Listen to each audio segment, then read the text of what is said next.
Hello! Hi అండి అందరికీ. ఈరోజు నేను రైస్‌తో కలిపి ఆమ్లెట్ వేశానండి. చాలా టేస్టీగా ఉంది. ఒకసారి మీరు కూడా ట్రై చేయండి. ఎప్పుడైనా పిల్లలు రైస్ తినకపోయినా, ఏడిపించినప్పుడు ఇలాంటి రెసిపీ చేసి పెట్టండి. పిల్లలు చాలా ఇష్టంగా తింటారు. దీనికి నేను ఒక 1 ఎగ్ తీసుకున్నానండి. అందులో కొంచెం సాల్ట్ వేసుకోవాలి. సాల్ట్ వేసుకొని బాగా కలుపుకోవాలి. కలుపుకున్న తర్వాత ఇందులో ఒక 2 స్పూన్స్ ఆఫ్ రైస్ యాడ్ చేసుకోవాలి.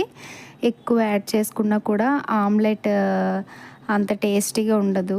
ఎందుకంటే ఇందులో మనం 1 ఎగ్గే తీసుకుంటున్నాం కాబట్టి రైస్ క్వాంటిటీ తక్కువ ఉండాలి. అదే ఒకవేళ 2 ఎగ్స్ తీసుకున్నప్పుడు మీరు రైస్ క్వాంటిటీ పెంచుకోవచ్చు. మనం ప్యాన్ పెట్టుకోవాలి. హీట్ అయిన తర్వాత ఆయిల్ వేసుకోవాలి. ఆయిల్ వేసుకుని మనం బీట్ చేసుకున్న ఎగ్ని వేసేసుకోవాలి. అది 2 వైపులా కాల్చుకోవాలండి. బాగా ఒక సిమ్లో పెట్టుకుని ఒక 5 మినిట్స్ అలా తిప్పుకుంటే సరిపోతుంది. అంతే, యమ్మీ యమ్మీ ఆమ్లెట్ రెడీ అయిపోయింది. చూసారా ఎంత బాగుందో.